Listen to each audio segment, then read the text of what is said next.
front, two in the back, sailing along, and we don't look back.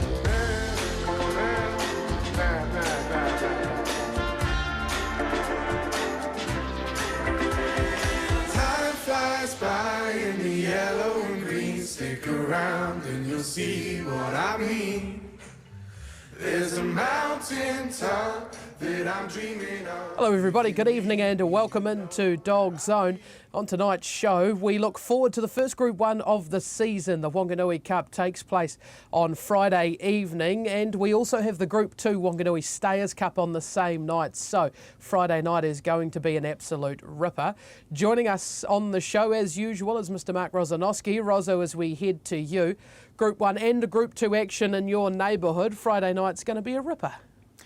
It will be, Andy, and I look forward to you joining me on track for it. We had 4 heats for the Cell Therapy Wanganui Cup last week, and there wasn't much top to bottom in terms of times, and the fastest qualifier overall, relying on the back end of his race, that being M Grand Park, and then of course the dog who was the second fastest, Big Time Cooper. He's exactly the opposite. He lets rip along in front, so I think we're set up for a beautiful final, Andy, because we can see what might happen at the front and the back. The picture in the middle is a little bit murkier, and if we can work that out, we might be able to throw out a winner or maybe the trifecta first 4. In terms of the Wanganui Cup, let's have a look at the market for it, where the favourite is M Grand Park, $2.60 his quote, Big Time Cooper $3.20. Then you're out to Nature's Gent and Big Time Homie, $5.50 and $7 a piece for them. Rozo, as you said, 2 vastly different greyhounds, M Grand Park and Big Time Cooper, but the way the heats went, it looks like one of those two should be winning the final. I think if you're on that pair, Andy, then you've obviously got the front dog covered and then the strongest dog coming from the back, and it's a question of what sort of run M Grand Park can get. Last week it was a very cosy sort of a run. Will he be able to get the same run through? Dogs like Nature's Gent and Diddley might be coming across in his path potentially. And I'm not sure he's entirely a hat-trick dog either, but anyway, he was good enough last week to get home in that 30 and 29. I think whatever happens, Andy, we're in for a pretty exciting race just because of the nature of the 2 favourites, the way they race, and the quality of the other dogs that are in between them. Let's now go through the field runner by runner, starting off with the one dog and Big Time Homie for the Cole team. Rozo comes up with box number 1. He was second in his heat to M Grand Park, and the red rug certainly aids his chances come final night. Yeah, certainly he's drawn box 1 twice, Andy, both at Palmerston North, and both times he's been just averagely away but booted up generally in space, but run a pretty solid line. I mean, last week he was able to lead in a 5.10. Well, obviously with a dog like Big Time Cooper, who's sub 5 seconds just about every week and sometimes sub 4.9, then probably second the rail's the best that Homie could hope for, but that's not going to be a bad spot to be in. It does give him a chance to get a slice of the steak. Eddie, this dog's always fascinated me because he qualified in a 17.62 at Hattrick, which obviously is very quick. And then he took 10 starts to win a race. I doubt a dog's ever qualified that well and taken 10 starts to win. When he won 5 in a row. Now, he's not even 2 yet, but he does have vast experience with 40 starts, and I know that Brendan Cole sees a really decent future for him, and obviously for Cooper, his other youngster in the race as well, and they've got the old war dog, if you like, Ask King Jeff in there too. But Andy, I think the draw means that Big Time Homie is probably required back end of trifecta's first 4s. Yeah, 100% agree with you on that. Rozo certainly got him in the mix, drawn to get a lovely sit, and box number 1 aids his chances. On to the 2, it is the favourite in M Grand Park, this one for Angela Turnwald, and Rozo, he was the fastest qualifier for this, and we are about to take you back to have a look at that. In this, you're looking for the dog in the black and white stripes of box number 2, Big Time Homie. The other qualifier out of this in the green rug of box number 6. Rozo, we know your love of M Grand Park, and you must have been fairly confident a long way from home that he was going to roll over top of them. Certainly, well, he gets a lovely trip here, doesn't he? That's Penny Mac in the red rug who gets on the heels of Homie. Unfortunately, that put paid to his chances of qualifying Penny Mac, and it led M Grand Park into a winning spot. Had a bit of ground to make up on Homie, and Homie's not he's not a slouch over the concluding stages. But M Grand Park home in an 11.46 thanks to sectionals.co.nz. He was comfortably, well, he was the strongest run home, not that comfortably. Actually, Ask King Jeff was home in 11.49 in his heat. Interesting, Andy, that it took him to the home turn to pick up Big Time Homie, and yet he won by 3 lengths. And yet, Homie's not the strongest dog around, but he's not the weakest either. M Grand Park, I think, needed to draw 1 or 2. He gets the 2. He's got Ask King Jeff in box 3. I don't think draw-wise that supporters of M Grand Park could ask for any more. So far, I think his best run's at QE2, the Amazing Chase Consolation. QE2, Addington, it was QE2 20 years ago. Addington and Christchurch.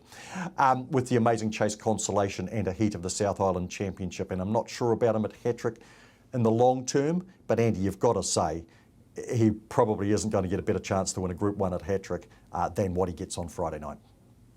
Moving on to the white rug, it is box number 3 for Ask King Jeff. He was qualified with a second to Nature's Gent. Rozzo since then gone around on Monday, and he did get a slightly impeded run halfway around the turn. But what did you make of his performance before that check? And leading into a Group 1, it's not really the ideal prep. Well, you've said exactly probably the words that I would say, Andy, in response to your question. You wouldn't take a lot of encouragement out of it. He was well back. He was in the spot that he likes to get to, turning for home, but he did get bumped reasonably badly by Big Time Levi. Levi actually ended up getting up and winning the race, and Ask King Jeff wasn't able to pick up after that. He ran 4th in the race last year, Andy. He's been good for a long period of time. He's won comfortably over $100,000. Very capable dog with a decent finish, and as I say, last week he's coming home in 11:49, just behind M Grand Park's run home, so I think he's in pretty solid shape. And look, he could get a sniff of some minor stakes regardless of Monday's last, Andy, but he does need things to fall his way, and I find it hard to make a case for him in the top 4. The dog who beat him in the heat comes up with box number 4. It is the old war dog, as Rozzo described him, Nature's Gent. He has been there and done that. Rozzo, his stakes now in excess of $200,000. He certainly is a superstar, Nature's Gent. He got the heat in a 30 and 48. And although a slightly awkward draw on the 4, you certainly wouldn't want to run without him on your ticket. No, you wouldn't, Andy, because I think what he's doing now is he's winning this with his head as much as the ability, because the legs aren't as fast as they used to be. This is him box 1, midfield early, but he's in the right spot along the rail, obviously. Ask King Jeff, another dog to look out for. Well, that's him at last in the gold rug. He does a really good job. Up front, Big Time Annie in front. Nature's Gent here having to squeeze through. Might get held up briefly here, but eventually he forces his way through, and Ask King Jeff then comes up the middle of runners, actually gets quite close to Nature's Gent, who, as we know, can run through the line very well. So that was a good run from Ask King Jeff there. But with Nature's Gent, Andy, I think he's like an ageing footballer, where these days he can still win at the top level using his cunning. I think on that run, he's going to need everything to go his way, and I'm not sure whether he will get that from box number 4, drawn outside Ask King Jeff. But he's done it all before, as we know, with a triple Group 1 win, Group 2 win as well, 2 Group 1s on the track, heat winner 2. He's done it off box 4 in the blue before on the biggest stage. Very hard to not have him in your top 3, I think, Andy. His kennel mate, Diddley, and the third of the Turnwall team comes up with box number 5. He was second in his heat in behind Corborn Liz. Rozzo, an awkward draw for this final, though, means Diddley's going to have to be on his best behaviour. He is. He was out well last week from box number 5, which was good to see. He actually held his line reasonably well. Quite often he can angle in a bit. Of course, he was beaten by Corborn Liz. 30.51 was the slowest heat, but as I said earlier, not much top to bottom heat and time-wise, and we know he can run faster. He is a 2-time Group 1 winner himself, Group 1 second on the track, Group 1 third as well. I mean, he's had an amazing season last season. And I don't think he's quite at that level when he was winning races like the Auckland Cup, so he'd have to go forward again, I think, to get a slice of the steak on Friday. But he does have a sense of timing, this dog. He seems to know when the money is up. Big Time Cooper is who we move on to next, another one for Team Cole. And geez, an absolute rocket early, Big Time Cooper. We'll take you back to have a look at his qualifying effort. He is the dog here in the red rug of box number 1. He was the second fastest qualifier for this, but Rozzo, certainly the impressive thing about Cooper is that early burn. Look at him go off the boxes. 4.89 early, if you don't mind, and box number 6 certainly won't stop him from leading around this first turn.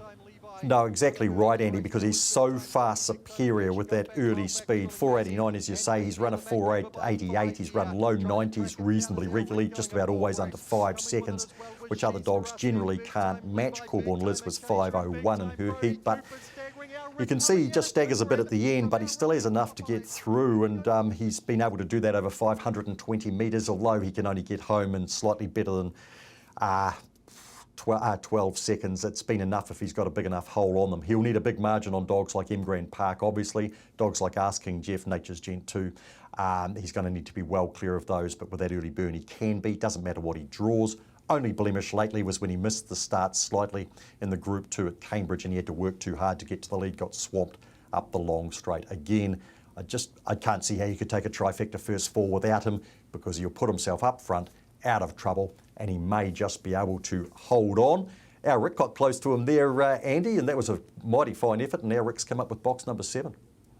He certainly did go close to him in the end, our Rick, and even though he comes up with a wide draw here, and in box number 7 for his trainer Emma Potts, he actually draws to get a nice little run into this first turn. Rosso, Corborn Liz certainly won't cut in front of him, and big time Cooper expected to lead, so he might just get a nice little sit into this first turn. And after that performance, second up at Wanganui in the heat, certainly a place chance you would think even from that draw. Yeah, certainly, Andy. That was a mighty fine performance. Been on the track twice now for a couple of placings, and look, I haven't got the dog in the top 4, but I can actually see it being a reasonable top 3 bet at odds for those who are fans. Corborn Liz comes up with box number 8 for Matt Roberts, and she was able to win her heat as well. 30 and 51 the time clocked. We'll give you a look at that now. You're looking for the dog in the green rug of box number 6. Diddley, the other finalist from this heat. He was in the gold rug of box number 5. Rosso, Corborn Liz, this was her 84th start, just her second win over the 520 metre journey at Wanganui, and box number 8 in a good quality field like this certainly doesn't aid things for her. No, it doesn't, although Matt Roberts thinking that, hey, being out there's okay. She's got early speed to be forward in this field, 5.01 last week, and although she hasn't won many times over the middle distance, as you've said, she was good enough here, holding Diddley in the gold rug there, Liz, of course, in the green.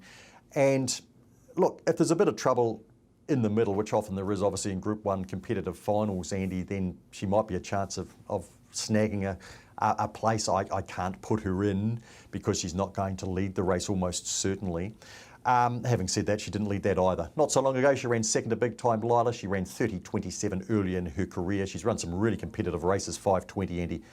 Hard to see her, though, getting on the podium in a Group 1.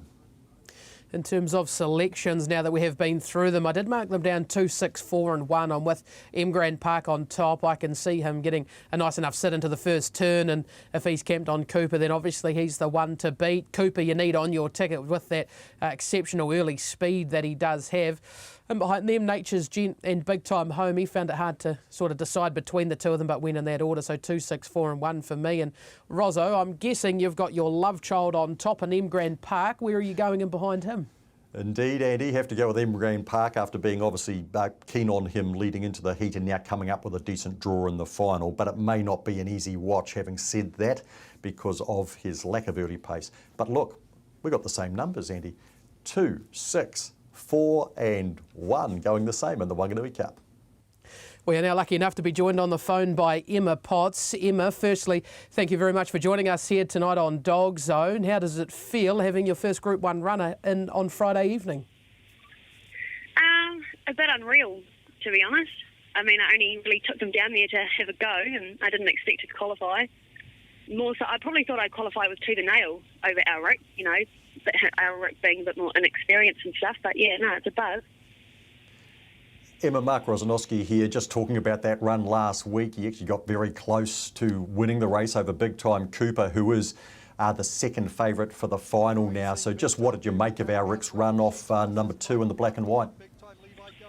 Yeah, it was huge. I watched the replay when I got home, and he came out a bit awkward kind of and veered off to the right.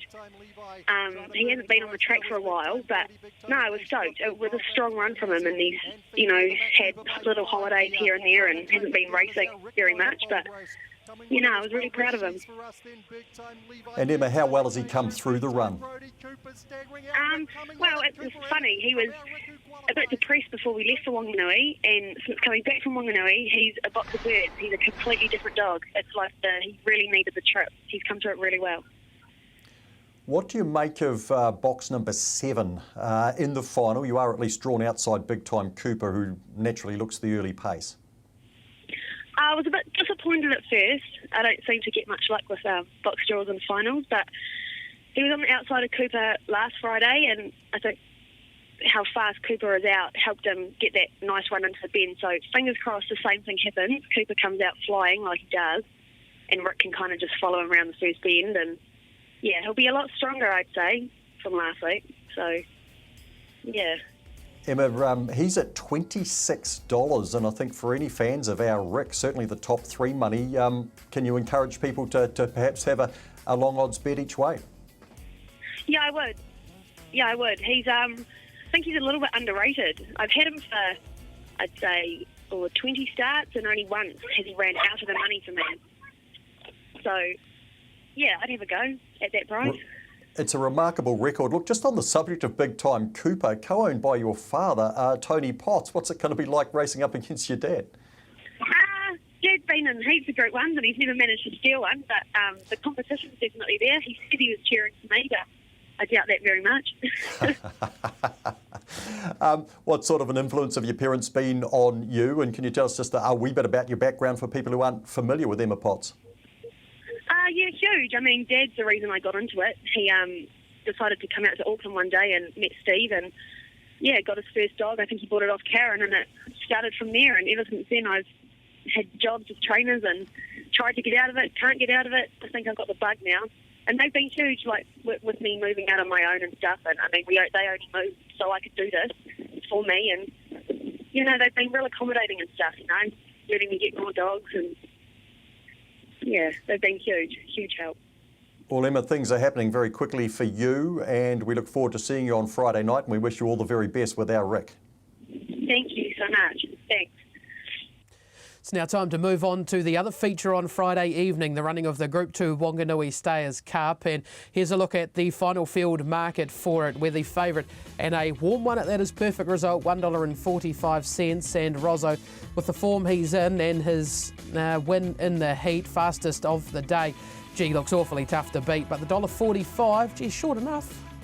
Yeah, probably. He was $3 going into it last week, Andy, and for the futures, and he looked good at that. But of course, you've got to get through 2 distance races.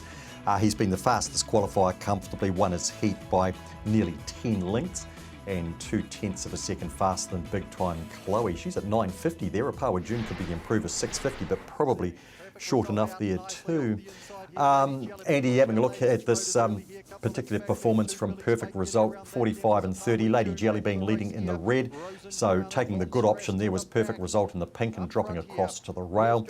And then right in behind them then we had a couple of dogs who didn't do a bad job. Billy's Bait on the inside and Apawa June in the gold. And Apawa June was hassled a lot early for about the first 150, 200 metres, Andy. But he just powered away, and without Dinah Wesland and Apawa Hillary here, Andy, it really does look like his group race in the bag.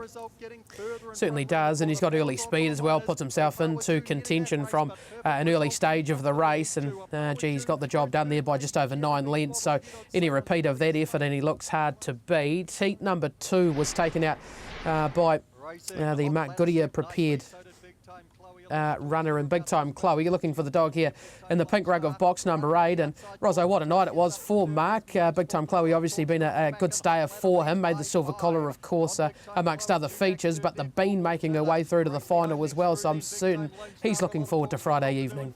Oh, yeah, amazing for Mark and Nicola Goodyear, and well done to them, with Big Time Chloe being a very realistic chance, obviously, of getting on the podium. And Lady Jellybean was really brave the other night in qualifying too. Hot Platter set up a good tempo here, 17.82 through the split. Big Time Chloe got past her. Corborn Taylor whacking away, and Race Me Home is a stayer of the future, Andy, without any doubt, and certainly on the improve. Things didn't go well for her through the Nationals, but she's headed in the right direction. In terms of selections, Andy, find it impossible to go past a Perfect Result as the winner dog 3. If you're a fan of Big Time Chloe, you'd go 1/3 on her. She seems to be very good money for a dog who's won a heat in a 45 and 30, beaten Corborn Taylor a couple of times now on the track there recently, just continues to turn up and run really good strong races. A Power June looks the improver, and off the inside a safer run for her, and 8 Hot Platter with some early pace, and pretty tenacious dog too, Andy. Big night for the Turnbull team, isn't it, Angela? She's got 3 in the Group 1 and a couple here in the Group 2. Andy, 3-2-1-8 for me. Have you matched me this time? Very close to it. We'll swap 3rd and 4th around. I've gone 3, 2, 8 and 1 with the Southerner on top. It's hard to go past Perfect Result. Obviously, he looks the greyhound to beat. But, gee, I agree with your sentiments around Big Time Chloe. She looks very backable on an each-way basis. That $9.50 is very good money with Hot Platter. And for 3rd was taken by her run in the heat. And obviously, Opawa June, the improver going forward. Well, that's a look at the 2 features for Friday evening. It's now time to take a look back to the running of the Nationals and the first time New Zealand was a contender in it. This is the 500-metre version of it with Dinah Dave, and he's a dog in the black and white stripes there of box number 2. And Rosso, at that point there, things got really interesting for him. Certainly not the cleanest run to the first turn, but gee, flew the flag high for the Kiwis. Yes, he did, Andy. That's him working to 3rd. West Australian Premium Share about to run under the New South Wales dog Good Odds Harada to win. Match race for 3rd between Dinah Dave and a strong Queenslander, Silver Stunner, and Dave's done really well to hold 3rd and to close off on those other 2 dogs. Held wide at the first bend by Hello Rhonda, then did benefit obviously when Black Opium, the favourite, was stood on by Campini into that bend, but he took the opportunity, and then, as I say, he had to hold out a strong dog for 3rd and closing off on 2 really good dogs, and Premium Share, the local, doing it. And Andy, it became a West Australian double as well, because in the distance race, Reedy's runner getting the better of Tornado Tears. He certainly was impressive as well. We'll take it back to have a look at that race now. Opawa Hillary, of course, the New Zealander in the pink rug of box number 8, Tornado Tears in the 5, and just at that point there, Rozzo, Opawa Hillary certainly not scared of Tornado Tears, stuck the shoulder into him and gave him the what for. Yeah, exactly, and for the second time in a Group 1 on this track, because it happened in the Galaxy as well. Andy, he can be his own worst enemy when he seems quite insistent on taking Rails runs when there are easier options there that could help him to win. And Reedy's running, getting over the top here. The Tasmanian did a great job up front, Brunelli Jacob. And Tornado Tears dashing late, but Reedy's runner doing the good job by whipping it around the outside. And Christine Bennett's first Group 1 victory, a terrific one on the track. Look, in the end, 7th across the line, but they're in a heap for the minors and back to Opawa Hillary, Andy. I thought she did a really good job. If she'd been able to be a little bit more forward and on the shoulder of Rajasthan going into the first bend, she would have got a better spot. She's a young New Zealand bred stayer. If she'd drawn the inside, I think she could have run midfield there, which would have been a really good performance going forward. I actually think she went pretty well, even though on paper, it records a 7th. Yeah, certainly both flew the flag high for the New Zealanders, and looking forward to next year as well, where we will take part in it again. Right, time to move forward now and have a look at some more New Zealand-based sides. Of course, we have been looking at a few over the last month or two on DogZone. This time we head to the CD. Buddy Broke and Speed Legend. Rosso, a couple of greyhounds you saw a fair bit throughout their career. Buddy Broke, the winner of 18 from 100.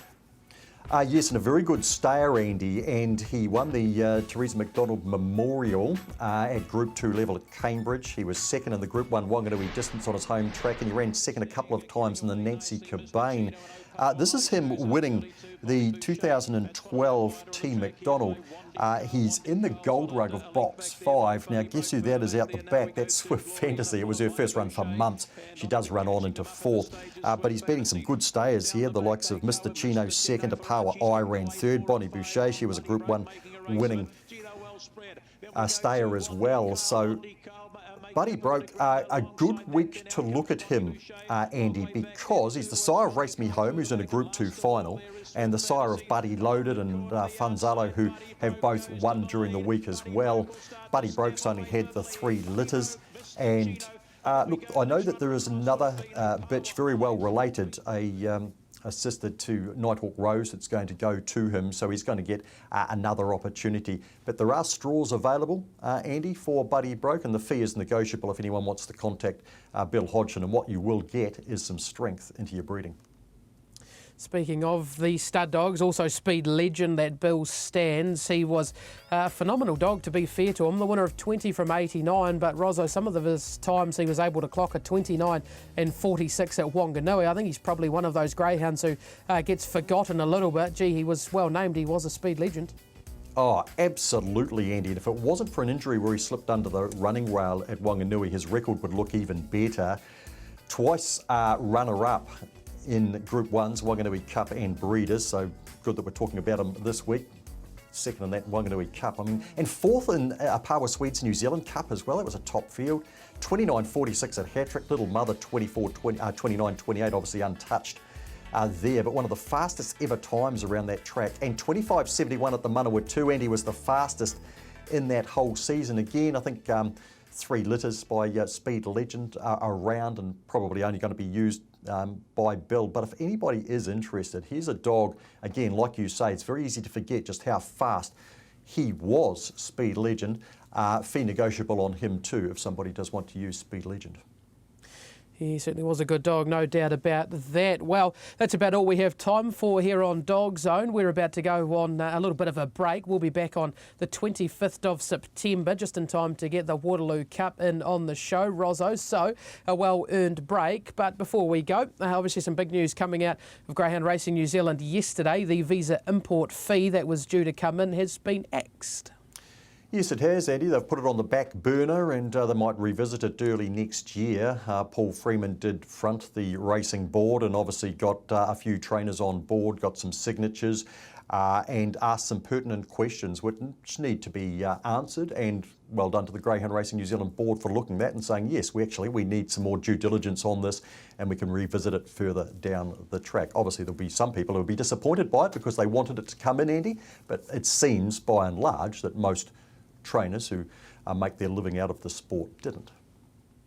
Exactly. So that's all we have time for here on DogZone. If you want to catch up with our DogZone dogs to follow, head online to tab.co.nz, and that will be under the Punters Lounge. Like I said, we're going on a break here on DogZone. We'll be back on the 25th of September, so that's around a month away. Until then, happy punting. I'm high on believing that you're in love with me.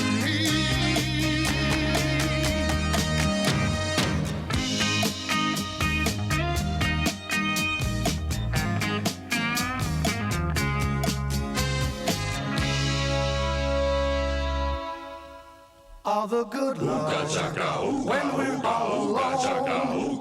Keep it up, girl. Yeah, you turn me on.